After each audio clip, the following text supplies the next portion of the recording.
5ই আগস্টেও প্রমাণিত। 5ই আগস্টে প্রমাণিত। তিনি যেভাবে পালালেন সেভাবে সেটাও সে পালায়নি। আপনাকে যদি ওই জায়গায় ফেলে দেওয়া হতো, সঙ্গে সঙ্গে আপনার কিডনি নষ্ট হয়ে যেত, আপনি হেলিকপ্টার উঠতে পারতেন না, আপনাকে 10-12 দিন ধরে কোলে করে হেলিকপ্টার উঠানো হতো ওই জায়গাতে। আওয়ামী লীগ পারেনি, বিএনপি জামাত ইসলামীকে বাদ দিয়ে তার 2টি নির্বাচন করেছেন, কিন্তু নির্বাচন করার পর তো তারা একটা বড় বিপর্যয়ের মুখোমুখি হয়েছেন এবং গণ অভ্যুত্থানের মধ্যে দিয়ে চলে যেতে হয়েছে। সোহরাব হাসান, স্বরাষ্ট্রমন্ত্রী সালাউদ্দিন আহমেদ বলেছেন যে 2 দেশের মধ্যকার প্রত্যর্পণ চুক্তি অনুযায়ী ভারত সরকার শেখ হাসিনাকে বাংলাদেশে ফেরত পাঠাবে বলে সরকার এখনো আশা করছে। আমরা চাই তিনি বিচারের মুখোমুখি হন। ভারতের কয়েকটা পত্রপত্রিকায়ও এই বিষয়টা নিয়ে নিউজ হচ্ছে যে শেখ হাসিনা দেশে ফেরত এসে তিনি বিচারের মুখোমুখি হতে চান। এই বিষয়টা নিয়ে কত দূর জানা যাচ্ছে এবং এই বিষয়টা নিয়ে আপনি কি ভাবছেন? না, আমি ভাবছি না। ভাবার বিষয়টি তো হচ্ছে রাজনৈতিক পরিসরে আলোচনা, সমালোচনা, তর্ক বিতর্ক। একটা হচ্ছে যে আওয়ামী লীগের উপস্থিতি, আওয়ামী লীগ নির্বাচনে নাই, নির্বাচনে ছিল না, কোনো রাজনৈতিক কার্যক্রম তাদের নেই, আইন করে তাদের কার্যক্রম বন্ধ করে দেওয়া হয়েছে। তারপরও সামাজিক যোগাযোগ মাধ্যমে এমনকি জনপরিসরে আওয়ামী লীগের সরব উপস্থিতি আছে। আর সরব উপস্থিতি মানে এই যে মাঝে মাঝে ঝটিকা মিছিল তা নয়।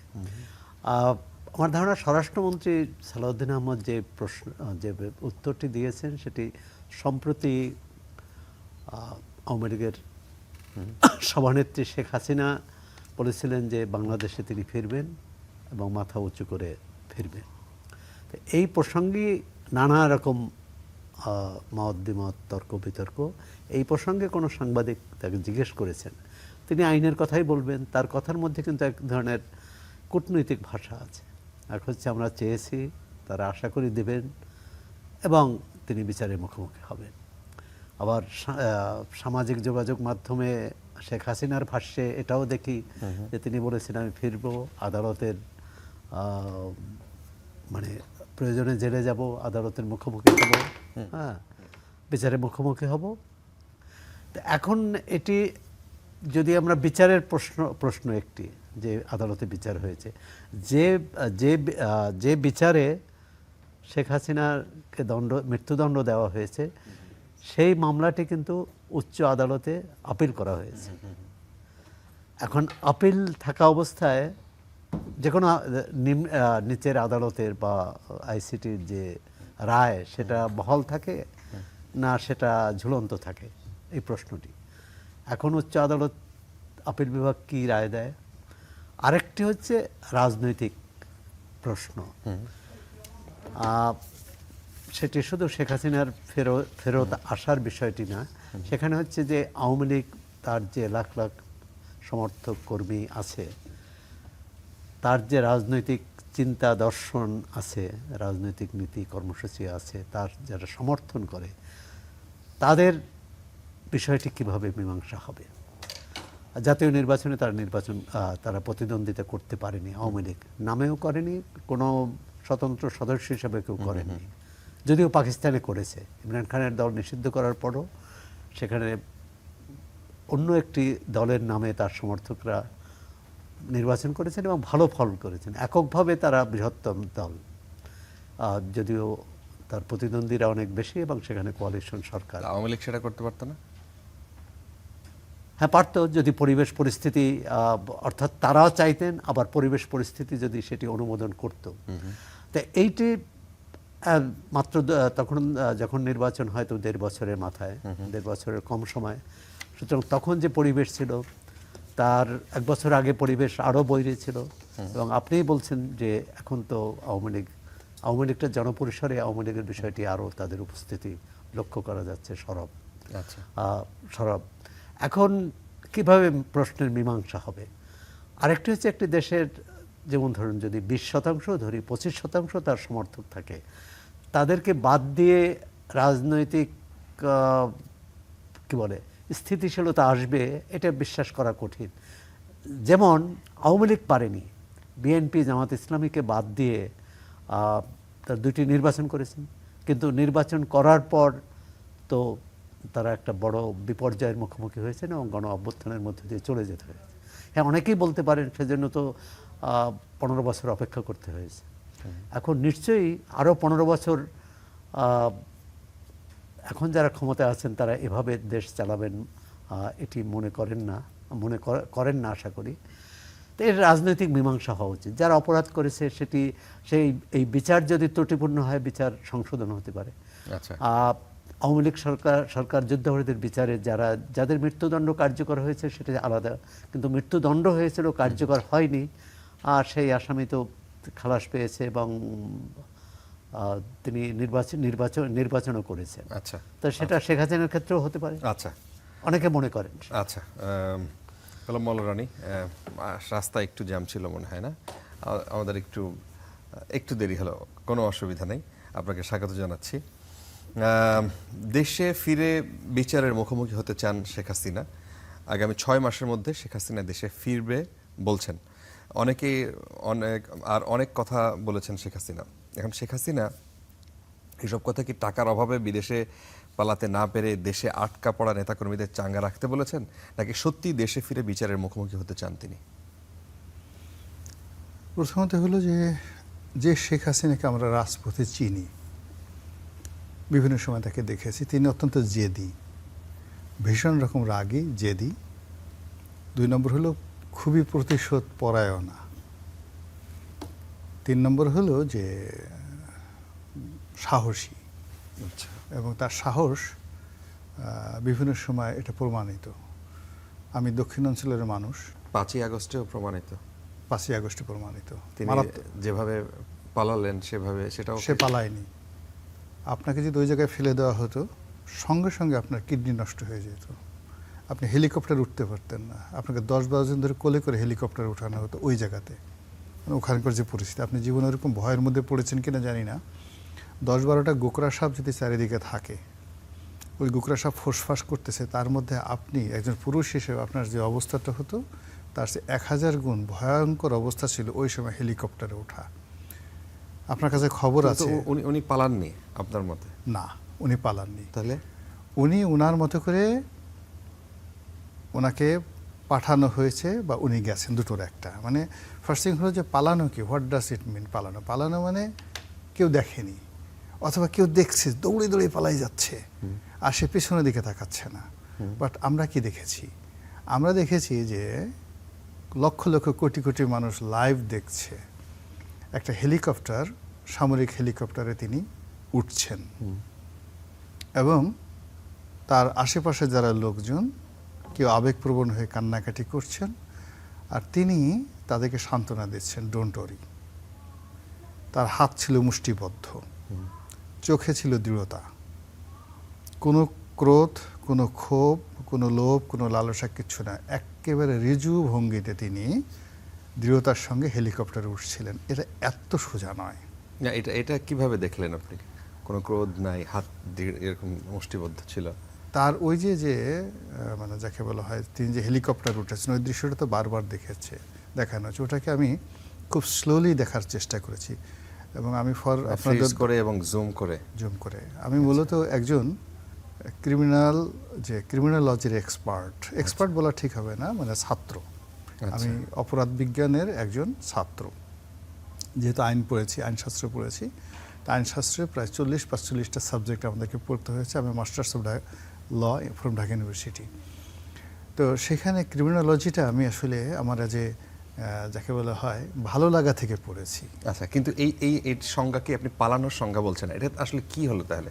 সেখানে হাজার তখন আমরা দেখলাম যে মিডিয়াতে হাজার হাজার মানুষ ঢাকার দিকে ঢুকছে, গণভবনের দিকে যাচ্ছে।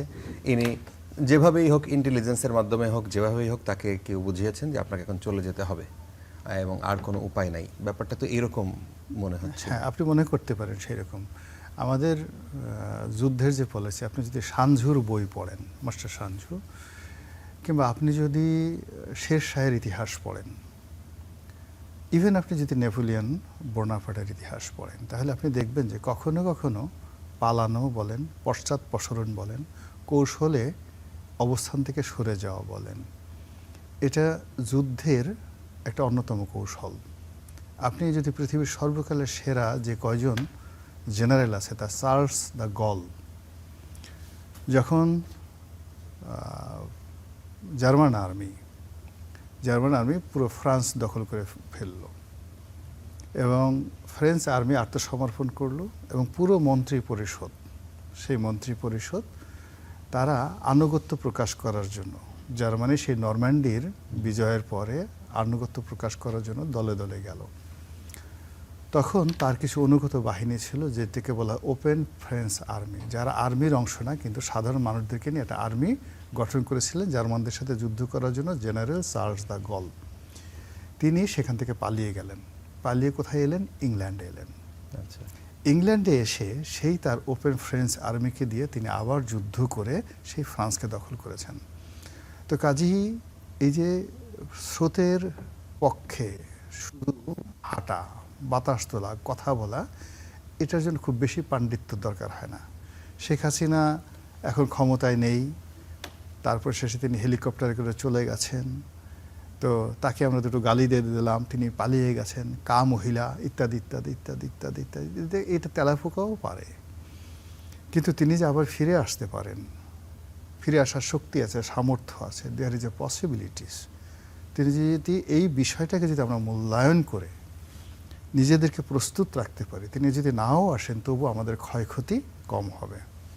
আর যদি তিনি আসেন তবু আমাদের যে আত্মরক্ষার যে অবস্থা সেটা ভালো হবে তুলনামূলকভাবে।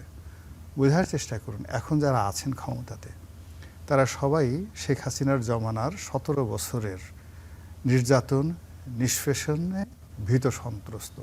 এখন যত বীর দেখেন তারা সবাই এখনো ভীত। এখন ভীত মানে কি? আপনি যদি এখন শেখ হাসিনার একটা ছবি তাদের সামনে এনে পিছনে একটা মানে একজন লোক হঠাৎ দাঁড়িয়ে আছে, আপনার এখানে টক শোতে আছে, হঠাৎ করে একটা 3D শেখ হাসিনার ছবি সামনে রাখবেন আর পিছনে মনে করবেন একটা বাঁশিতে ফু দিবেন আর বলবেন হারুন আসছে, ডিবি হারুন আসছে।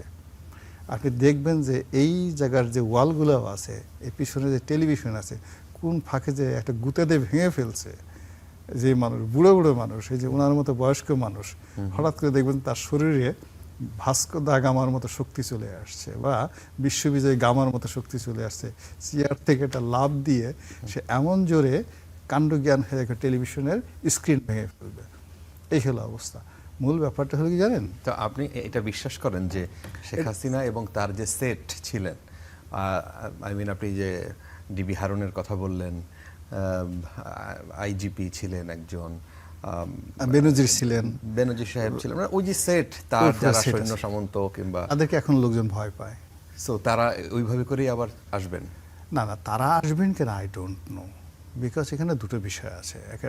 একটা হলো শেখ হাসিনা এবং তার পলিটিক্যাল উইংস, সেটা আসার সম্ভাবনা যদি আসার যেটা যতটা সম্ভাবনা, সেই তুলনায় তার যে রাষ্ট্রীয় বাহিনীর যে শক্তি, সেটা তো একটা বিশেষ প্রসিডিওর মাধ্যমে তারা এসেও কিছু করতে পারবে না। কিন্তু তার যে বাহিনী, ধরেন তার যে সকল গুন্ডা ছিল, পান্ডা ছিল, তার যে সকল ছাত্রলীগের ক্যাডার ছিল, তার যে সকল পলিটিক্যাল লিডার ছিল, তার যে সকল আন্ডারওয়ার্ল্ডের ডন ছিল, তার যে সমস্ত বিজনেস টাইকুন ছিল যারা টাকা জোগাতো, তারা তো বেঁচে আছে এবং বেটার দেন বিফোর। তারা এখন বাংলাদেশের মাসি বাদ দিয়ে কেউ সুইজারল্যান্ডে আছে, কেউ জার্মানিতে আছে, কেউ এসে আছে। তারা বাংলাদেশ থেকে যে টাকাগুলো নিয়েছে, এইগুলিকে বাংলা টাকাতে এখন অবমূল্যায়ন হয়েছে। এই টাকা তারা ট্রান্সফার করে এই টাকাকে তারা ডলার বানিয়েছে, ফলে ডলারের মূল্য তো বেড়ে গেছে। ফলে যারা টাকা চুরি করে বাংলাদেশ থেকে গিয়েছে, আপনি যদি বলেন চুরি করে পাচার করে যেভাবে করেন না কেন, তাদের সম্পদ স্ফীত হয়েছে, কমেনি। আর আমরা বাংলাদেশে যেটা আছি, যাদের 100 টাকা ছিল 2 বছর আগে, সেটা এখন কমে সরকারি হিসেবে 50 টাকা হয়ে গেছে। তো যার জন্য একটা শক্তি, ধরেন আপনি আগ্নেয়গিরির লাভা ভূপৃষ্ঠে টকবক টকবক করে ফুটছে, আপনি চাপা দিয়ে রেখেছেন। ইট ডাজ নট মিন যে এই ভিসুভিয়াসের যে লাভা, এটি আর বের হবে না। আচ্ছা, সোহরাব হাসান, আমাদের আলোচনার টপিক ছিল অন্যরকম, যেহেতু আপনি এই বিষয়টা তুললেন, আপনি কি এই বিষয়ে বলবেন যে শেখ হাসিনা 5ই আগস্ট পালিয়ে যাননি, এটা যুদ্ধের একটা কৌশল হিসাবে তিনি জাস্ট একটু না, এটা আমি কিন্তু একেবারে ওইভাবে বলিনি। আমি বলি যে একেবারে উনি পালাই গেছেন এভাবে 100% এভাবে বলা, it is very unfair. Fair না, কি? এখানে এটা ফেয়ার হলো বিষয় আপনি এক হচ্ছে অনেকগুলো বিষয় রিয়ালিটি যে তিনি যেটা চলে আসছে, তাকে বলা হয়েছিল আপনি যান, তিনি যেতে চাননি, তিনি বলছেন আমি মরবো, আমি যাব না, এটা তো এখন ওপেন সিক্রেট। তারপরে সেনাপ্রধান শেখ রেহানাকে বলেছে, জয়কে টেলিফোন করেছে, তাকে রিকোয়েস্ট করে তাকে রাজি করানো হয়েছে। এখন শেখ হাসিনা বলছে যে আমাকে প্রথমে বলা হয়েছে আপনাকে এখান থেকে সরিয়ে টুঙ্গিপাড়া নেওয়া হবে। এখন সেই টুঙ্গিপাড়া না নিয়ে এরপর তারাকে হেলিকপ্টার করে সামরিক বাহিনীর একটা নির্দিষ্ট জায়গায় নেওয়া হয়েছে, এরপরে সামরিক প্লেনে করে ভারতের অন্য একটা জায়গায় নেওয়া হয়েছে। আমাদের সীমান্ত, আমাদের সশস্ত্র বাহিনীর যে এয়ারক্রাফটে করে তাকে পাড়িয়ে দেওয়া হয়েছে, এরপর ভারতীয় সেনাবাহিনী তাকে মানে গ্রহণ কিছুটা করেছে। এখানে মিক্স বিষয় ছিল, মানে হ্যাঁ, তাকে জোর সেনাবাহিনী, করা- ইট ইজ ওপেন সিক্রেট। এবং আমরা সেইখানে কি করেছি, আমরা সেই গুগলের যে ম্যাপে সেখানে দেখছি, এরপরে ভারতীয় বাংলাদেশের সীমান্ত পার করে দিয়েছে আমাদের সেনাবাহিনী, আমাদের বিমান বাহিনী। এরপর ভারতীয় বিমান বাহিনী তাকে গ্রহণ করেছে। ভারতীয় বিমান বাহিনী গ্রহণ করে আবার তাকে যেন আকাশে কেউ আক্রমণ করতে না পারে, এই জন্য তাকে বিশেষ প্রোটোকল দিয়ে তাকে দিল্লি সামরিক ঘাঁটিতে সেখানে নামানো হয়েছে। It's open secret for all. আপনি এখানে পালানো দেখলেন কোথায়? পালানো মঞ্চে পালিয়েছে কে? পালিয়েছে বিচারপতি মানিক, মানে যারা সীমান্ত দিয়ে যারা পালিয়েছে বিচারপতি মালিক। পালানোর চেষ্টা করেছে ধরেন সালমানের রহমান সাহেব, ধরে তাকে ধরার পর তার দাড়ি মোজ কামিয়ে সুন্দর করে মানে পালানো বলতে কি, যে আমি রাতের আধারে একটা ঘরের মধ্যে পালিয়েছে কি, ওই যে আচ্ছা, যে এটা বলেছে, ওই যে যেমন মানে পররাষ্ট্রমন্ত্রী খুব সুন্দর করে বলেছে যে আমি অনেক দিন পালিয়েছিলাম, এই ঘর থেকে ওই ঘরে গিয়েছি। মোমেন সাহেব, আমি একবার দাড়ি কামিয়েছি, চুল কামিয়েছি, তারপরে সেখান থেকে খুব কষ্ট হয়েছে আমার পালাতে, তারপর এখানে গেছি, এইগুলোকে বলে পালা। আচ্ছা আচ্ছা, পরিষ্কার। যদি সৌরভ হাসান যদি এই বিষয়টা নিয়ে বলেন, এটাকে আপনি কি বলবেন? 5ই আগস্ট শেখ হাসিনা, না, শেখ হাসিনার বিরুদ্ধে তো গণ অভ্যুত্থান হয়েছে তার সরকারের বিরুদ্ধে, এবং গণ অভ্যুত্থানে ওই সরকারের পতন হয়েছে। তার বন্দোবস্তটা কি হয়েছে এটি রাজনৈতিক পরিসরে বেশ বিতর্ক আছে, এবং কিভাবে রনি ভাই যে যে কথা বলেছেন তার পক্ষেও কিন্তু যুক্তি আছে। এর বিকল্প কি হতে পারত? তার পক্ষে যুক্তি বলতে যে সেটি না, এই যুক্তির পক্ষে, আচ্ছা এক হচ্ছে যে রাজনৈতিক পরিসরে এখন যে কথাটি বেশ জোরে সোরে আলোচনা হচ্ছে সেটি হচ্ছে যে এই গণ অভ্যুত্থান তো সাধারণ মানুষ নেমে গেছে, এবং তার সেটি প্রতিরোধ করার ক্ষমতা তখনকার যারা ক্ষমতায় ছিলেন না সরকারের ছিল না। দ্বিতীয় হচ্ছে যে এই যে বিষয়টি হয়তো ভবিষ্যতে হয়তো উদ্ঘাটিত হবে, যে যারা বাইরে থেকে এই গণ অভ্যুত্থানকে সমর্থন করেছে তারাই শেখ হাসিনাকে বাংলাদেশ থেকে ভারতে পার হয়ে যাওয়ার বন্দোবস্ত করে দিয়েছেন কিনা। এবং এক্ষেত্রে শুধু বাংলাদেশ ও ভারত নয়, যুক্তরাষ্ট্রের নামও শোনা যাচ্ছে, যে যুক্তরাষ্ট্রও চেয়েছে যে শেখ হাসিনা নিরাপদ জায়গায় অবস্থান করুক, নিরাপদ আশ্রয় পান। এখন সেটি বীর বেশে পালিয়েছেন না জীবনের ভয়ে পালিয়েছেন, সেটি তো এই বিতর্ক থাকবে। বিষয় হচ্ছে এখানে রাজনৈতিক মীমাংসা বা শেখ হাসিনার যে ফিরে আসার কথা বলছেন, এটি কিন্তু সাবেক উপদেষ্টা মাহফুজ আলম তার যে বক্তব্য সেটা কিন্তু আমাদের চিন্তিত করে, আমাদের ভাবায়।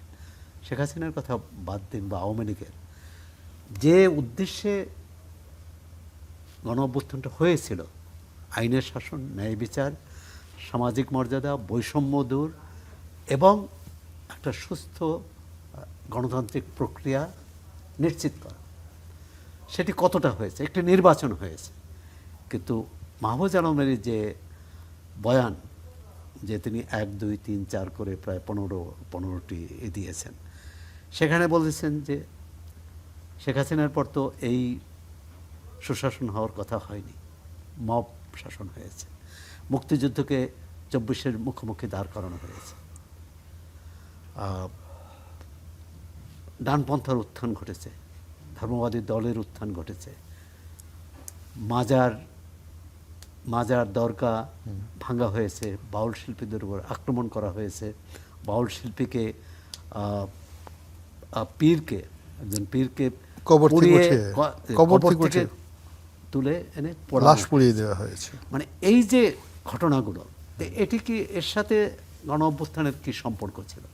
তাহলে হয় গণ অভ্যুত্থান যারা করেছে পরবর্তীকালে তারা ক্ষমতায় আসেনি, অথবা তারা ওয়াদার বরখেলাপ করেছে। আমাদের প্রতিটি, শুধু এবারেই নয়, 90-এর গণ অভ্যুত্থানের পরেও, এমনকি মুক্তিযুদ্ধের পরেও, মুক্তিযুদ্ধের যে আকাঙ্ক্ষা ছিল, মুক্তিযুদ্ধের পর, স্বাধীনতার পর আমরা কি সেই আকাঙ্ক্ষা পূরণে ক্ষমতাসীনরা যথাযথ ভূমিকা নিয়েছেন, পদক্ষেপ নিয়েছেন, দৃঢ় পদক্ষেপ নিয়েছেন, বা মানুষের মুক্তিযুদ্ধ ছিল মুক্তি ঘটেছে। এবং 24শে জুলাই অভ্যুত্থানকারীরা বলেছেন, সবাই বলেছে যে এটা দ্বিতীয় মানে তারা বলেছেন এটা দ্বিতীয় স্বাধীনতা, অর্থাৎ মুক্তিযুদ্ধের অসমাপ্ত কাজটি 24শে হয়েছে।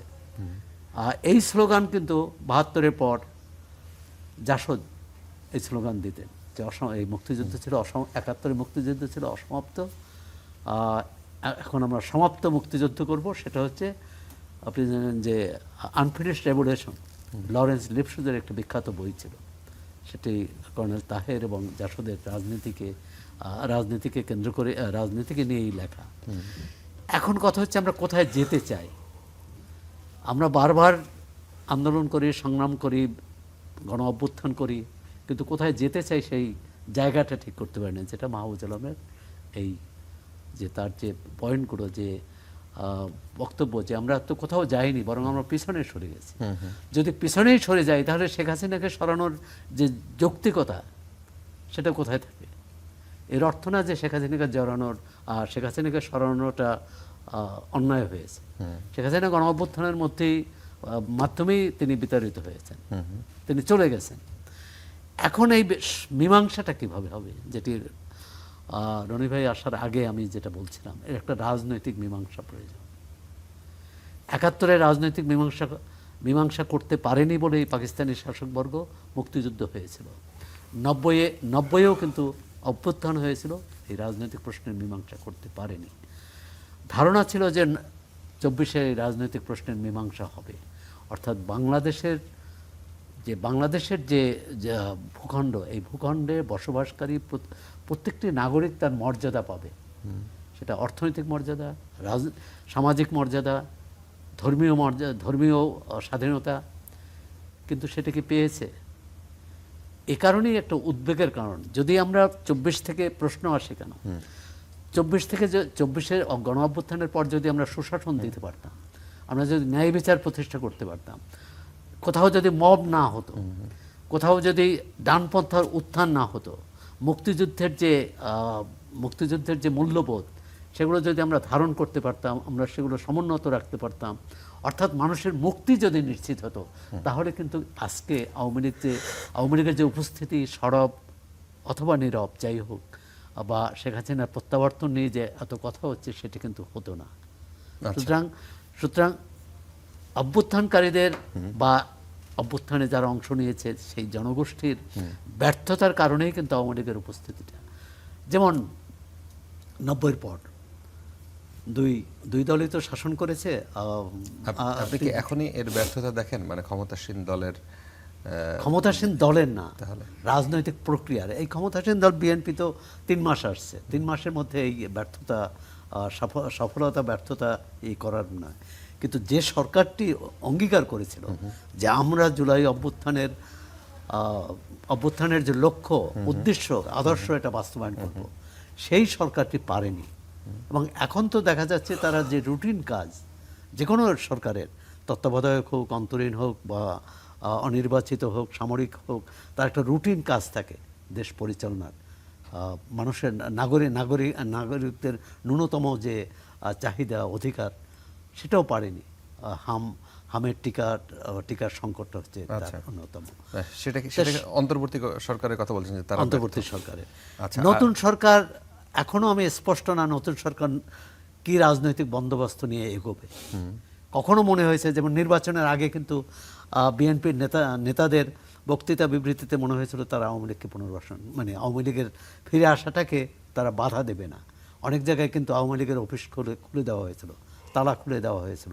কিন্তু যখন বিরোধী দল এটার বিরুদ্ধে আওয়াজ তুলল এবং একটা আন্দোলনের আন্দোলনের ভয় দেখালো, তখন কিন্তু আবার সেটা বন্ধ হয়ে গেল, আচ্ছা। সেই অফিস খোলা বন্ধ হলো। বেশ পরিসরে, রাজনৈতিক পরিসরে আলোচনা হয়েছিল, অন্তর্বর্তী সরকার আওয়ামী লীগের কার্যক্রম নিষিদ্ধ করেছে। আওয়ামী লীগের দল হিসাবে এখন নিষিদ্ধ নয়, তার কার্যক্রম নিষিদ্ধ।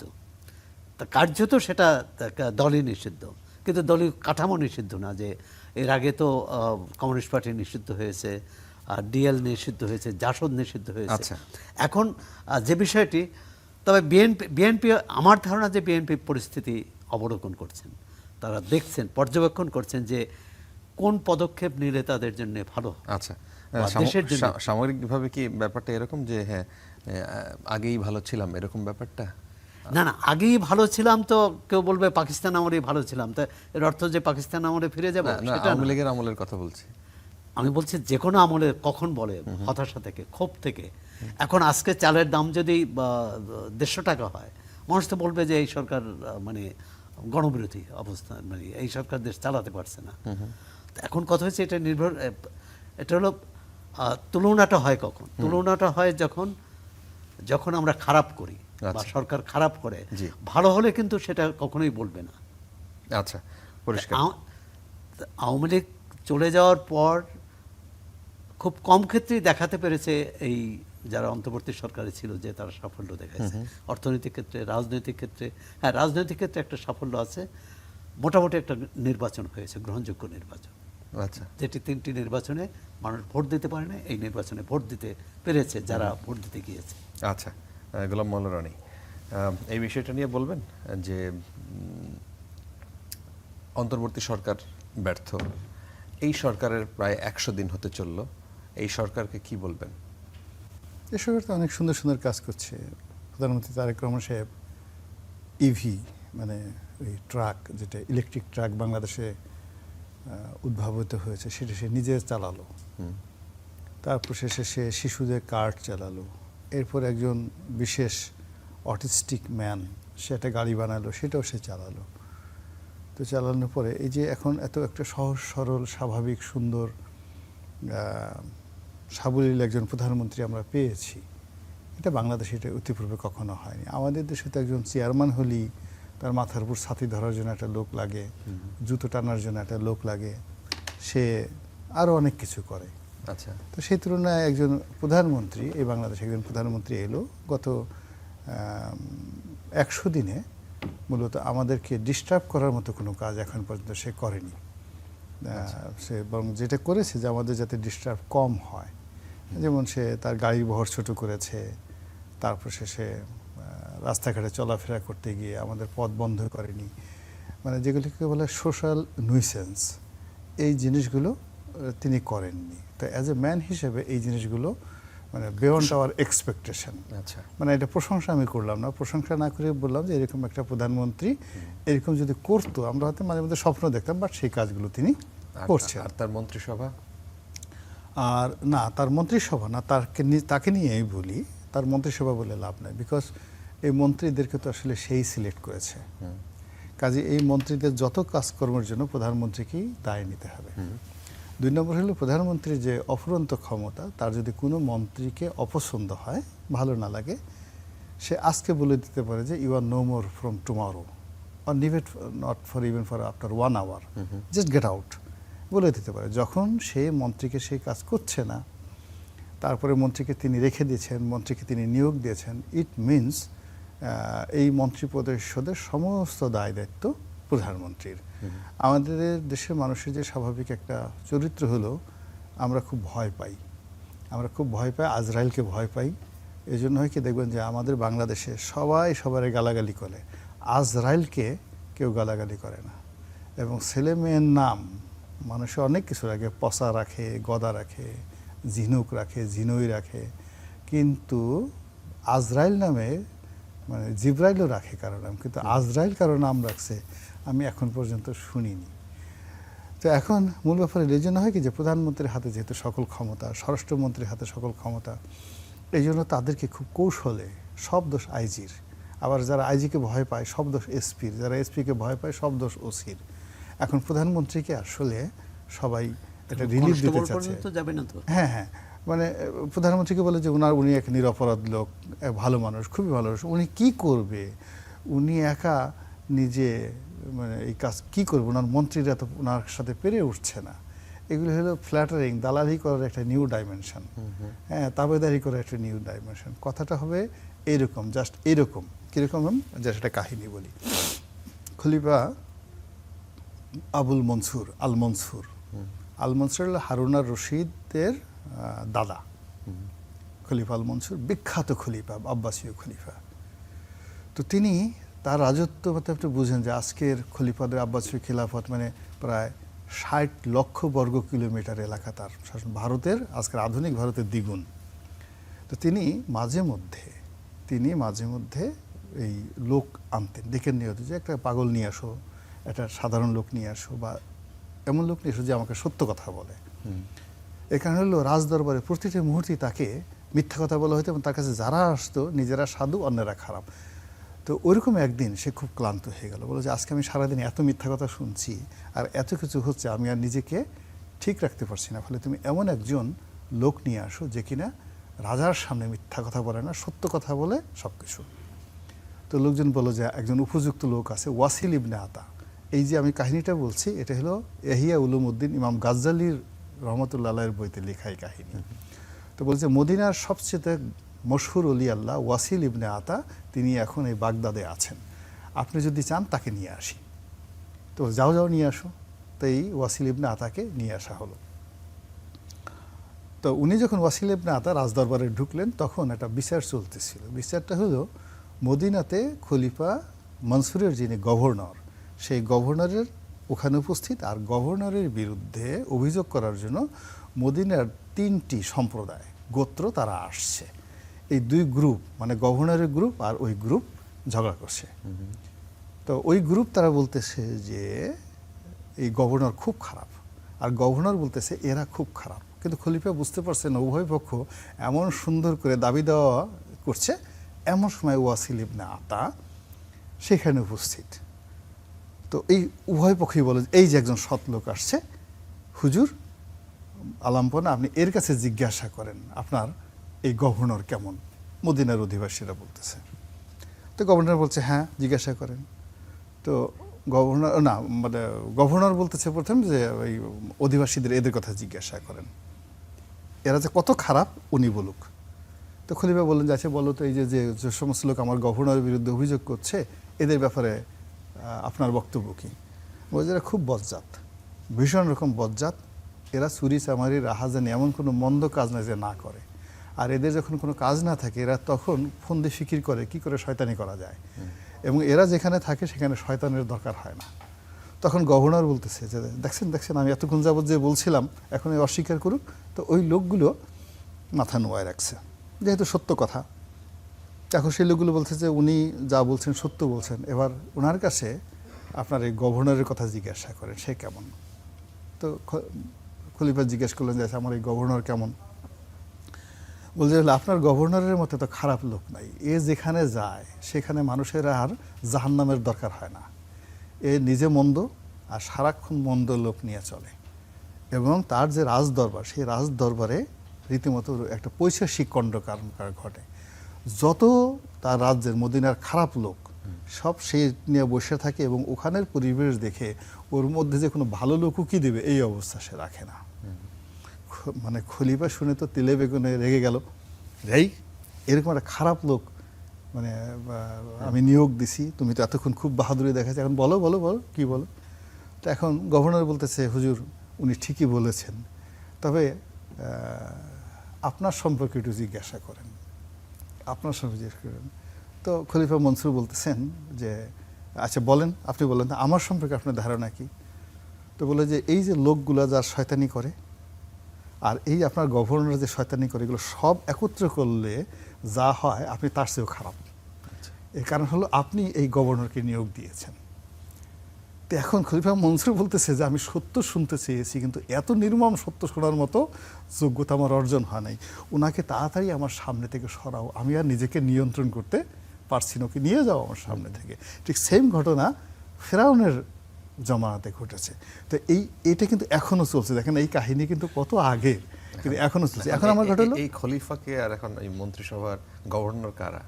না না, এখন তো সবাই এখানে, যদি খলিফা ধরেন, শেখ হাসিনা যদি খলিফা ধরেন, গভর্নর যদি ধরেন, তার মন্ত্রী পরিষদ ধরেন, আবার এখন যদি আপনি ধরেন, আপনাকে যদি এখন যদি বলেন যে তারেক রহমান ওই খলিফার মতো মানে কোনো দোষই করে নাই, কোনো কিছু করে নাই, সব দোষ স্বরাষ্ট্রমন্ত্রীর, আবার যদি স্বরাষ্ট্রমন্ত্রী কিছুই করে না, সব দোষ হলো কক্সবাজারের ইয়াবা বদির, এগুলো হবে না। আমাদের ঈমান হবে সেই পর্যায়ের যখন আমরা বলতে পারবো সত্যি কথা, যিনি লিডার তাকে দায়িত্ব নিতে হবে। এখন যদি মন্ত্রী তার মন্ত্রণালয় চালাতে না পারেন, হি শুড রিজাইন। প্রধানমন্ত্রী যদি তার মন্ত্রী পরিষদ নিয়ন্ত্রণ করতে না পারেন, হি শুড রিজাইন। কে তাকে বলেছে এখানে থাকার জন্য? কিন্তু আমরা যারা বড় বড় বুদ্ধিজীবী, এমন বুদ্ধিজীবী, আমাদের যে বুদ্ধি আছে তা প্রমাণ করার জন্য আমরা চুলে মানে মানে আলাদা লাগাই, জেল লাগাই, চুল খাড়া খাড়া করে রাখি। অনেকে আবার করি মোস্ট হোস কামাই, হিটলারের মতো আবার মানে বড় করে রাখে, বা যেখান দিয়ে একটু করে রাখে। আমাদের যে বুদ্ধি আছে লোকজন বুঝতে হবে। এই বুদ্ধি নিয়ে আমরা সারাদিন চিন্তা করি ক্ষমতা কার আছে, এই ক্ষমতাধর লোকের সমালোচনা করা যাবে না, আর ক্ষমতা যাদের নাই তাকে আচ্ছা মতো গুতাতে হবে। এই হলো অবস্থা। এতে করে রাষ্ট্রের উন্নয়ন হবে না। আচ্ছা, পরিষ্কার। সোহরাব হাসান, যদি এই বিষয়টা নিয়ে বলেন যে কালকে প্রধানমন্ত্রী ময়মনসিংহে একটা প্রোগ্রামে উনি বলেছেন যে নানা ইস্যুতে আন্দোলনকারীরা পতিত সরকারের সাথে যোগাযোগ রাখছে। আন্দোলন তো করছে বিরোধী দল, এখন আপনার কি মনে হয় জামাত এনসিপির সাথে আওয়ামী লীগের কোনো যোগসাযোগ হওয়া কি সম্ভব? আসলে আমাদের নেতারা, মন্ত্রীরা, এমনকি প্রধানমন্ত্রীও রাজনৈতিক পরিসরে বা সভা সমাবেশে, ময়দানে যে বক্তৃতা দেন, সেটা তারা কতটা বিশ্বাস করেন বা কতটা মন থেকে বলেন বা কতটা রাজনৈতিক তার নেতাকর্মীদের আশ্বস্ত করার জন্য বলেন, এই প্রশ্নটা কিন্তু আছেই। এটি আমি মনে করি যে বিরোধী দল যে বিএনপির বিরুদ্ধে নিরন্তর অভিযোগ করে আসছে, সেটার একটা জবাব দেওয়ার চেষ্টা। বিরোধী দল থেকে কিন্তু বলা হয়, এনসিপি বা জামাত ইসলামী থেকে, যে বিএনপির সঙ্গে আওয়ামী লীগের একটা আঁতাত হয়েছে, একটা সুসম্পর্ক করার চেষ্টা হয়েছে, নানা রকম তৎপরতা। এটি একটার তাদের অভিযোগ যে ভারতের সাথে এই সরকারের সম্পর্ক, যে ভারতকে আস্থায় নিয়ে এই সরকার ক্ষমতায় এসেছে, এটি তারা প্রকাশ্যেই বলেন। আর দ্বিতীয়ত হচ্ছে যে তাহলে ভারতকে আস্থায় নিলে তাহলে শেখ হাসিনার বিষয়ে ভারতের একটা অবস্থান নিশ্চয়ই আছে। সেখানকার সব রাজনৈতিক দল ঐকমত্য হয়ে তাকে আশ্রয় দিয়েছে, এবং এক ধরনের মানে সংবাদ মাধ্যমে যেটা আসে, এমনকি শেখ হাসিনা যেটি হিন্দুস্তান টাইমস না, হিন্দুস্তান টাইমসে যে লিখিত সাক্ষাৎকার দিয়েছেন, সেখানে যেমন ফিরে আসার কথা বলছেন। এখন ফিরে আসার মানে আমাদের রাজনৈতিকভাবে দেখতে হবে যে এই বক্তব্যকে বিরোধী দল মনে করে যে বিএনপির সাথে তাহলে কোনো রকম ধর্ম হয়েছে, এটারই জবাব দিয়েছেন। আর যেহেতু যে সরকারটি মাত্র 3 মাস, সেই সরকারের বিরুদ্ধে আন্দোলনের আওয়াজ, আর আওয়ামী লীগকে সরাতে 16 বছর লেগেছে, এই সরকারকে 6 মাসও লাগবে না, এই ধরনের বক্তব্য তো বিরোধী দল থেকে আসছে, এটারই জবাব দিয়েছে। এখন ষড়যন্ত্র করছে কি না, আওয়ামী লীগের সাথে কার তলে তলে সম্পর্ক আছে, যদি সরকার জানে, নিশ্চয়ই তার গোয়েন্দা বাহিনী আছে, বিভিন্ন রাষ্ট্রীয় সংস্থা আছে, যদি জানে তাহলে প্রকাশ করে দেওয়া উচিত যে তারা প্রকাশ্যে এক কথা বলে, প্রকাশ্যে আওয়ামী লীগ কোনোভাবেই যাতে জায়গা না পায়, আর সেই দাবি জানাচ্ছে, আর অপ্রকাশ্যে বা গোপনে আওয়ামী লীগের সাথে আঘাত করছে বা কোনো রকম সম্পর্ক প্রতিষ্ঠার চেষ্টা করছে। তো সরকারেরই দায়িত্ব এটা। আর বিরোধী দল যদি বলে, বিরোধী দলের হাতে কি প্রমাণ আছে, সরকার বিরোধী দলের কাছে প্রমাণ চাইতে পারে। আমি মনে করি যে এটি মানে তারা রাজনৈতিক একটা গুরুত্বের সঙ্গে বলছে কথাটি, না প্রতিপক্ষকে এক ধরনের কথার জবাব দিল, একটা কি বলে পাল্টাপাল্টি আর কি। মানে এখানে এটা খুব গুরুত্ব বা তারা সিরিয়াসলি কেউ নিয়েছে বলে মনে হয় না। আপনার কাছে মনে হয় এটা কেউ মনে হয় না, কারণ যদি সেটা নিত, আওয়ামী লীগের সাথে যদি তলে তলে জামাত বা এনসিপির সম্পর্ক থাকতো, তাহলে তো তারা এই যে যে অধ্যাদেশ হলো আওয়ামী লীগ কার্যক্রম নিষিদ্ধ করা, তাহলে তো তারা তার বিরোধিতা করতো আচ্ছা যে এটা আইনে পরিণত না হোক। আচ্ছা বরং লোকে মানে সাধারণ ধারণা যে বিএনপি এবং এনসিপি এবং জামাত ইসলামের দাবির মুখী বা তাদের চাওয়া বাস্তবায়ন করতে যেই বিএনপি আচ্ছা এই আওয়ামী লীগের কার্যক্রম নিষিদ্ধটাকে অধ্যাদেশকে আইনে পরিণত করেছে, অর্থাৎ তাকে খুশি তাদের সন্তুষ্ট করার জন্য, যাতে জুলাই সনদ, গণভোট, সংবিধান সংস্কার পরিষদ এসব নিয়ে তারা জোরালো আওয়াজ না তোলে। আচ্ছা পরিষ্কার। গোলাম মাওলা রনি, আপনি একটা জায়গায় বলেছেন, আপনার একটা ভিডিও দেখলাম, সেখানে বলেছেন চাঁদাবাজি বন্ধে বিএনপি অপারেশন ক্লিন হার্টের মতো অভিযান যদি চালায় বিপদে পড়তে পারে। প্রশ্ন হচ্ছে চাঁদাবাজি বন্ধে অভিযান যদি চালায় বিএনপি আসলে কেমন বিপদে পড়তে পারে? মারাত্মক বিপদে পড়বে। কারণ হলো এটা এখন এমন একটা পর্যায়ে চলে গেছে, যেখানে তৃণমূল থেকে কেন্দ্রীয় পর্যায়ে চাঁদাবাজির সাথে সম্পৃক্ত নয়। কে সম্পৃক্ত নয় এটা হিউজ কোশ্চেন। একজন মোহাম্মদপুরের এডিসি বলেছিলেন যে আমি যাকে চাঁদাবাজ মনে করি ধরতে গিয়ে সামাজিকভাবে যে লোকটাকে মনে করি যে এটা একটা রাজনৈতিক নেতা সম্মানিত, তার সাহায্য চাই, পরে খুঁজতে গিয়ে দেখি সেই হলো চাঁদাবাজির গডফাদার, এবং ভাইরাল হয়ে গেছে একজন এডিসির এই বক্তব্য। এখন যেটাকে বলা হয় পলিটিক্যাল ইকোনমি, সেই পলিটিক্যাল ইকোনমিতে চাঁদার যে ভাগাভাগিটা, এই ভাগাভাগিটা এমন জায়গাগুলোতে পৌঁছে যাচ্ছে, এটা হাম যেভাবে মনে করেন যে অলমোস্ট 98% হলো হামের বিস্তার, যেখানে 70% হলো করোনার বিস্তার, মানে আপনার রোগ জীবাণু ছড়ানোর যে বিস্তার, হাম আরও বেশি। তো আমার কাছে মনে হচ্ছে চাঁদাবাজির যে বিস্তারটা এটা এখন হামের চাইতেও বেশি হয়ে গেছে। ধরেন একজন বড় নেতা, সে এইমাত্র মসজিদ থেকে আসছে, এখন আপনি একজন চাঁদাবাজ, এখন আপনি যে চাঁদাবাজ নেতা সাহেব জানেন না, লিডার আমার এই ভাই সেই ইটালিতে থাকে, সেই আপনার জন্য 2টো ক্যানালির স্যুট পাঠিয়ে দিয়েছে, 2টো স্যুটের দাম অ্যাটলিস্ট ধরেন 10 লাখ টাকা। নেতা মনে করলো এত সুন্দর একটা জিনিস, আচ্ছা ঠিক আছে রেখে দেই। এরপর ও বাড়ি গিয়ে বললো যে নেতা যে দেখো স্যুট, ওটা আমি কিনে দিছি বলে আবার ছবি নিয়ে বিভিন্ন জায়গায় ফেসবুকে দিয়েছে। সে চাঁদা আগে যা বাড়াইতো তার পরিমাণ আরও দ্বিগুণ বাড়িয়ে দিয়েছে। এইভাবে গত 2 বছর ধরে বিএনপির যত লোকজন আছে এদের সংখ্যা এত বেশি, এবং এই লিস্ট, চাঁদাবাজদের লিস্ট মিলিটারির হাতে আছে, পুলিশের হাতে আছে, জনগণের হাতে আছে। যখন এই অ্যাকশনগুলো শুরু হবে তখন একসাথে গণপিটুনি চলবে, মানে একসাথে পুলিশ যাদেরকে ধরবে তাদেরকে পাবলিকও মারবে, মিলিটারি যাদেরকে ধরবে তাদেরকে পুলিশও মারবে। তো বিএনপির সমস্যা কি? বিএনপির সমস্যা হলো মাঠ খালি হয়ে যাবে, তখন জামাতাই সেখানে জায়গাটা দখল করে ফেলবে, মাঠে কোনো লোক থাকবে না। মানে বিএনপি সবাই চাঁদাবাজি করে, বিরাট একটা অংশ চাঁদাবাজি করে। এবং যারা মানে বিএনপি বলতে কি, ধরেন কর্মী সমর্থক বলতে একটা রাজনৈতিক দল আওয়ামী লীগ বা বিএনপি, বাংলাদেশে 6 কোটি লোক বিএনপি করে, 6 কোটি লোক আওয়ামী লীগ করে। এখন 6 কোটির মধ্যে ধরেন 60 লাখ লোক নেতাকর্মী আছে, যারা এই চেয়ারম্যান মেম্বার এলাকার যা কিছু আছে 60 লাখ লোক, 10% লোক ধরেন আপনি নেতাকর্মী আছে। এখন এই 10%-এর মধ্যে যদি 50 লাখ লোক যারা এই চাঁদাবাজির সাথে জড়িত হয়, যারা মিছিল করে, মিটিং করে, প্রধানমন্ত্রী যখন কোনো অনুষ্ঠান করতে যায়, মন্ত্রী এমপি সাহেব অনুষ্ঠান করতে যায়, সব কিছু আয়োজন করে তারা, এরপরে প্রতিপক্ষের সাথে মারামারি, কাটাকাটি, তাদেরকে এলাকা থেকে তাড়ানো, এই পুরো কাজগুলো কিন্তু এই নেতাকর্মীরা করে।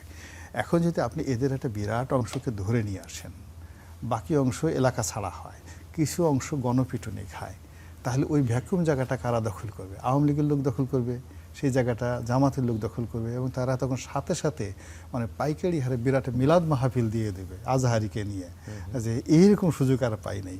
তখন এই মুহূর্তে যে অপারেশন ক্লিন হার্ট যদি এভাবে করতে যায়, পুরো মাঠ ফাঁকা হয়ে যাবে। আপনি এর আগে দেখেন ওইবার যখন করিয়েছিল, ওই সময়টাতে নারায়ণগঞ্জে ধরেন ডেভিডকে মেরে ফেলা হলো। তো ডেভিডকে মেরে ফেলার পরে নারায়ণগঞ্জ শহরে তাদের যে পাওয়ারটা ছিল, মাসেল পাওয়ারটা ছিল, সেই মাসেল পাওয়ারটা 0 হয়ে যায়। এখন এটা দেখতে ভালো, সব কিছু ভালো, কিন্তু পরবর্তীতে বার কিন্তু ক্ষমতা আসতে পারেনি। ঢাকাতে পিচ্চি হান্নান, মুরগি মিলন, টোকাই সাগর, এই সবগুলোই কিন্তু মানে তাদের একটা পাওয়ার হোল্ড করতো। এখন যারা ধরেন ময়লার ব্যবসা করছে, মুরগির বাজারের চাঁদাবাজি করছে, গুলিস্তানের চাঁদাবাজি করছে, সিটি কর্পোরেশনের চাঁদাবাজি করছে, তারা শুধু চাঁদাবাজি করছে না, তারা একই সাথে নেতাদের সংসার চালাচ্ছে, তারা একই সঙ্গে সেই ওখানকার আইন শৃঙ্খলা রক্ষা করছে, প্রতিপক্ষকে ঠ্যাঙাচ্ছে। সব মিলিয়ে এটার যে একটা পলিটিক্যাল ইকোনমি, সেই ইকোনমির মধ্যে একটা ব্যালেন্স তৈরি করে রেখেছে। এটা নিউক্লিয়াস। যেভাবে ধরেন আকাশে সৌরজগতের গ্রহ উপগ্রহগুলো চলতে থাকে একটা মাধ্যাকর্ষণ শক্তিতে, ওই চাঁদার যে মাধ্যাকর্ষণ শক্তিতে এইভাবে পুরো শাসন ব্যবস্থা চলতেছে। যেখানে চাঁদা আছে, যেখানে টাকা আছে, ওখানে পুলিশ আছে, ওখানে আনসার আছে, ওখানে ভিডিপি আছে, ওখানে এমনকি আরো অনেকেই আছে। এই জিনিসটা কি আওয়ামী লীগের সময় থেকে এস্টাবলিশড নাকি তার আওয়ামী লীগের সময়টা হলো কি, আওয়ামী লীগের সময়টাতে সহ্য হয়ে গেছিল, সহ্য হয়ে গেছিল। আর এটাই সিস্টেম, এই চাঁদাবাজি করেই। আর না ওইটা শুরু গেছিলাম, ওটা একটা চেইন অফ কমান্ডের মধ্যে ছিল, চেইন অফ কমান্ডের মধ্যে ছিল। ধরেন আপনি এখন একটা ছোট উদাহরণ আপনাকে দেই, যেটা মির্জা আব্বাস নিজে পাবলিকলি বলেছেন। তা ঢাকার শহরে তো বিএনপির মধ্যে মির্জা আব্বাসের চেয়ে আর পাওয়ারফুল নেতা নেই এখন। আগে এক সময় একদিকে ছিল মির্জা আব্বাস সাহেব, আর অন্যদিকে ছিলেন সাদেক হোসেন খোকা, এরপর মির্জা আব্বাসই আসলে ডন। তো মির্জা আব্বাস সেই যে শেখ হাসিনার পতনের পর একটা অফিসে অনেক গ্রুপ মানে গিয়া সেই, তাও আবার কি নয়াপল্টনের সিটি হার্ট অফিসে গিয়ে চাঁদাবাজি করতেছে বিএনপির লোক, আমি এটা আমাকে দিতে হবে টাকা ইত্যাদি ইত্যাদি। তো মালিক সে বলতেছে যে আমার সাথে তো মির্জা আব্বাসের ভালো সম্পর্ক। তো বলছে রাখ তো মির্জা আব্বাস, কোন মির্জা আব্বাস, লাগা তো মির্জা আব্বাসকে। তো সেই লোক তো ভীষণ অপমানিত। তো সেই লোক টেলিফোন করে মির্জা আব্বাসকে ঠিকই ফোন করেছে, আব্বাস সাহেব ওই পাপের টেলিফোন ধরেছেন, ধরে এখন উনি যতই বলতেছেন যে আমি মির্জা আব্বাস বলতেছি ইত্যাদি, কিন্তু যারা চাঁদাবাজি করতে আসছে বিএনপির, তারা সেই মির্জা আব্বাসকেও গালাগালি করতেছে ওখানে। আরে রাখ তো মির্জা আব্বাস, ওই সমস্ত কত চিনি ইত্যাদি ইত্যাদি ইত্যাদি বলে। যে কথা শোনার পর আমার এমন হয়ে গেছে, পরে আমি আমার বাসা থেকেই এই 50-60টা পোলাপান তাড়াতাড়ি ওদেরকে হুন্ডা নিয়ে পাঠাচ্ছি যে দেখতো কারা। এরপরে যখন ওরা বুঝছে আসল জায়গায় আসলে ঠিকই হয়েছে, তখন ওরা সেখান থেকে পালিয়ে গেছে। এটা তো মির্জা আব্বাসের নিজের মুখের কথা টু দ্য মিডিয়া। আপনি বুঝেন ব্যাপারটা কোন পর্যায়ে চলে গেছে। আমার নিজের এলাকাতে এরকম, আমার এলাকাতে এটা হতে পারে নাই। আমি তো তখন আমি ইলেকশন করবো না অনেক আগেই বলছি যে ইলেকশন করবো না, তারপরে লোকজন বিভিন্ন ইটি করে। তো ওখানে বিএনপির এক সভাপতি সে এরকম চাঁদাবাজি করে। তা আমি তাকে টেলিফোন করলাম, টেলিফোন করে বললাম যে কী ব্যাপার, আপনি কাজ করছেন কেন? তা আগে যেহেতু আমি আওয়ামী লীগ করছি বিএনপি, সে বললো সে একটু পাত্তা দিতে চায় নাই।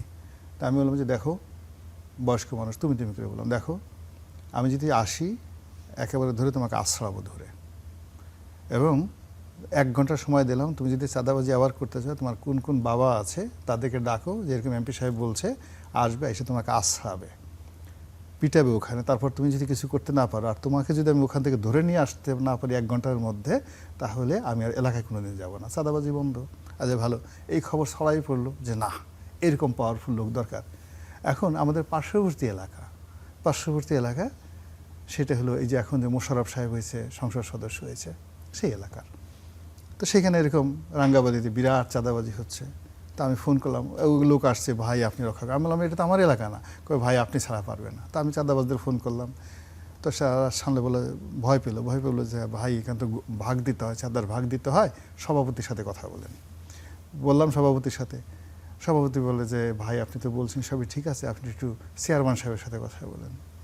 চেয়ারম্যান সাহেবের সাথে কথা বললাম, চেয়ারম্যান সাহেব বলে সবই ঠিক আছে, আরেকজনের সাথে কথা বলেন। তো আপনি বুঝেন ব্যাপারটা। আচ্ছা আমি আর এরপরে আর আগাইলাম না, আরেকজনের সাথে কথা বললেন। পরে আমি সেই আরেকজনের টেলিফোন করলাম, ফোন করার পরে আমার ভাই ইজ্জত তো নষ্ট করবেন, সব কিছু করবেন, তাড়াতাড়ি বন্ধ করেন সেই জিনিসগুলো। তো আপনি চিন্তা করেন, আই এম টকিং অ্যাবাউট, এটা হলো 2024 সনের, আরে 2024 সনের আগস্ট মাসের কথা বলতেছি আমি। আচ্ছা, তা সেই সময় তো আওয়ামী লীগের সেটআপ নাই, তখন কারা সেটআপ খুলে বসছে? যারা সেটা করছে বিএনপি লোকজন সেটআপ খুলে বলছে। আমি তো এতক্ষণ বিএনপি লোকের কথা বললাম, আওয়ামী লীগের লোকের কথা বলি নাই। আপনি কোথায় আছেন? আপনি তো এখনো এআই জগতে আছেন, আর্টিফিশিয়াল ইন্টেলিজেন্স।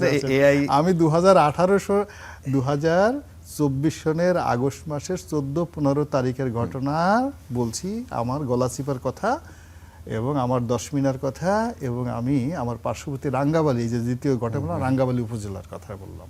আচ্ছা, বুঝতে পারছেন তার ব্যাপারটা? মানে সবাই আপনি আসলে ভালো বক্তা, তো এই কারণে পার পায়ে যান আর কি, অনেক কিছুতে ম্যানেজ করে ফেলেন তাৎক্ষণিক আর কি। না না, আমাকে ম্যানেজ করার বিষয়টা না, মূল ব্যাপার হয়েছে যে আমি যে কথাগুলো বললাম এটা বক্তা দেওয়া হয় না, you must have some leadership quality. এই যে আমি যে কথা, এটা তো আমি এখানে তো আপনার সাথে মস্করা করছি না, আমি নাটকও করছি না। আমি যে কথাগুলো বললাম যে আমি একটা ইউনিয়ন বিএনপির সভাপতিকে গিয়ে টেলিফোন করে আমি এই কথাগুলো বললাম, তো এই যে কথাগুলো তো এগুলো রেকর্ড হচ্ছে না, লক্ষ লক্ষ লোক শুনছে না। Right. তো এখন আমি তো এগুলো জিনিসগুলো অবজার্ভ করেছি, করার পরে আমি যখন 4-5 মাস পরে আমি মনে করলাম না আমি আর ইলেকশন করবো না, তখন আমি আল্লাহ রাস্তায় ছেড়ে দিয়েছি। আল্লাহ রাস্তায় ছেড়ে দেওয়ার পরে এখন আপনি একটু গলাচিপা, 10 মিনার, রাঙ্গাবালি, বিভিন্ন এলাকা, পটুয়াখালী, বাউফল, এই দেখেন বাউফলে কি ঘটনা ঘটলো, মন্ত্রী মহোদয় গেছে, এত বড় একটা মন্ত্রী, সে সেখানে গিয়ে যান নিয়ে ফিরে আসতে পারে না, সব লোক তাকে ঘেরাও করছে। তো এইরকম একটা অবস্থা তৈরি হয়ে গেছে, যার জন্য এখানে মূল ব্যাপার হলো কি জানেন, আপনি তো এই অবস্থায় কোনোদিন পড়েন নাই নাকি? আল্লাহর মেহরবানিতে আমি তো কখনোই আমি যতদিন ক্ষমতায় ছিলাম বা এখনো যতটুকু আছি ওই অবস্থায় আমাকে কখনো পড়তে হয়নি, আশা করি কখনো পড়তে আচ্ছা, হবে না। অনেকে জিজ্ঞেস করে আসলে এখন আপনি কোন দলে, না, আমি কোনো দলে না, তাহলে আপনি কাকে সমর্থন করেন? আমি কাউকে সমর্থন করি আওয়ামী না। লীগ আসলে কি জয়েন করবেন? আমি আপনারা কেন নিজের চিন্তা চেতনাটাকে মানে মনে করেন রাজনীতি, what do you mean by the politics, আমি সিরিয়াসলি বলছি। আমি ধরুন এই যে আপনাদের সাথে টক শোতে আসি, বহু মানুষকে আমার এই কথার দ্বারা উদ্বুদ্ধ করি। তো মাসে যদি আমি 60টা টক শো করি, অন্ততপক্ষে আমার এই টক শোগুলো 20 কোটি বার দেখা হয় মেন লাইনে, মানে শুধুমাত্র টেলিভিশনগুলোতে 20 কোটি বার দেখা হয়। আমার একটা ইউটিউব চ্যানেল আছে যেটা 1 কোটি বার দেখা হয় আমার চ্যানেলে, 1 crore 10 million। আমি ফেসবুকে আমার 2টো পেজ আছে, 2টো পেজে আমি যে সকল স্ট্যাটাস দেই সব মিলিয়ে এখানে প্রায় 15 কোটি বার, ফেসবুকে 15 কোটি বার এগুলো দেখা হচ্ছে। তো আমি যে কথাগুলো বলছি নেতিবাচক, ইতিবাচক, এইগুলোর সঙ্গে যে পাবলিকের যে ইন্টারেকশন হচ্ছে, কিছু মানুষ ভয় পাচ্ছে, কিছু মানুষ আশাহত হচ্ছে, কিছু মানুষ কনফিডেন্স খুঁজে পাচ্ছে, এর চেয়ে বড় রাজনীতি আর কি হতে পারে বলেন তো? এখন আপনি যে এমপি হয়েছে, আপনি কয়জন এমপির নাম বলতে পারেন?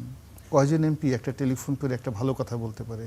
কয়জন এমপি গিয়ে এই ঢাকা শহরে এই গরুর হাটের মধ্যে দিয়ে রাত 11টার সময় আসতে পারে? এই জন্যই তো আপনার কথা জিজ্ঞেস করে মানুষ, এই কৌতূহল নিয়ে। এই যে কৌতূহল জিজ্ঞেস করে, তাদের চিন্তা চেতনা হলো ওই অল্প একটু জায়গার মধ্যে, এই জায়গার মধ্যে। আমি যেটা মনে করি যে একটা এমপি হওয়া, আমি তো এমপি হয়েছি। জি। আচ্ছা, দুটো রাজনৈতিক দল বিএনপি এবং আওয়ামী লীগ, দুটো রাজনৈতিক দলের ক্ষমতার যে পাওয়ার হাউস, ধরেন তারেক রহমান সাহেব বা শেখ হাসিনা, এদের সঙ্গে তো ঘনিষ্ঠভাবে মিশেছি। এখন যারা আছেন তারেক রহমান সাহেবের খুব ঘনিষ্ঠ, তারা কেউ আপনি বলতে তারেক পারবে রহমান না। সাহেবের সাথেও ঘনিষ্ঠভাবে মিশছেন? অবশ্যই মিশেছি, আচ্ছা, অবশ্যই মিশেছি। এবং শুধু তাই না, এখন যারা খুব ঘনিষ্ঠ আছেন তারা কেউ বলতে পারবেন না যে আমি তাদের কারোর চাইতে কম ঘনিষ্ঠ ছিলাম বা এও আছে, মানে আবার তার সাথে আমার সাথে কোনো ধরনের সম্পর্ক নষ্ট হয়নি। আচ্ছা, আবার শেখ হাসিনার সাথে আমার ওই সম্পর্কটা ছিল, এটা তারেক রহমান সাহেব জানেন। উনি নিজেই যখন প্রথমে বলে যে আপনি তো ওখানে খুব ভালো ছিলেন, ওখানে তো আপনার সাথে খুব ভালো সম্পর্ক ছিল। তো এত কিছু মানে আমার করার পরে আমি এখন যে জায়গাতে আছি উইথ ফুল স্যাটিসফ্যাকশন, বিকজ এই কাজের মধ্যে আমার আনন্দ আছে। আচ্ছা। আর আমি আগে যে কাজগুলোর মধ্যে ছিলাম সেই কাজের মধ্যে আমার আনন্দটা ছিল না। আচ্ছা, অনেক ধন্যবাদ। আমাদের হাতে সময় শেষ করে আসছি, আমরা বেশি কথা বলতে পারলাম না সোহরাব হাসান। না, ধন্যবাদ। আমরা না, রনি পরে ভাই তো- নিশ্চয়ই অনেকগুলো কথা তুলে ফেলছেন তো, না। তার কথা রনি ভাই তো একক বক্তা হিসেবে মোটামুটি টক জি, শেষ জি। করে দিয়েছে। একাই মানে সে খোসা দিয়ে আমাকে বিব্রত করতে চাচ্ছিল না, আর কি।